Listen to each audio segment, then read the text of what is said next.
Felice Maniero, ex boss della Mala del Brenta e da tempo residente a Brescia sotto copertura con una nuova identità, nuovamente arrestato e ora in carcere a Bergamo per aver picchiato la compagna.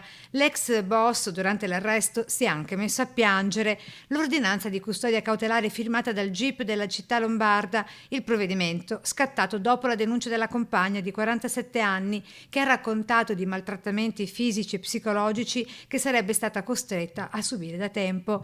Maniero arrestato in base al nuovo codice rosso, cioè la legge introdotta ad agosto scorso che garantisce un rapido intervento a tutela delle donne che subiscono violenza. Da 7 anni Felicetto Maniero era tornato in libertà grazie alla sua collaborazione con la giustizia, decisa nel 1995 dopo l'ultima cattura a Torino. Maniero si era visto infliggere una condanna definitiva a 17 anni di reclusione, 11 per associazione a delinquere di stampo mafioso con rapini, traffico di droga e sequestri e 14 per 7 omicidi, dei quali il boss ne ha riconosciuti soltanto 5.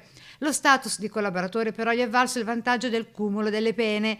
Nel suo passato una scia di sangue che ha legato alla sua banda 17 omicidi registrati in Veneto negli anni '80, oltre a 2 rapine miliardarie ai danni del Casinò di Venezia e dell'aeroporto Marco Polo di Tessera, dove era in partenza un carico di 170 kg d'oro. Ora Maniero, in cella, è in attesa dell'interrogatorio di garanzia.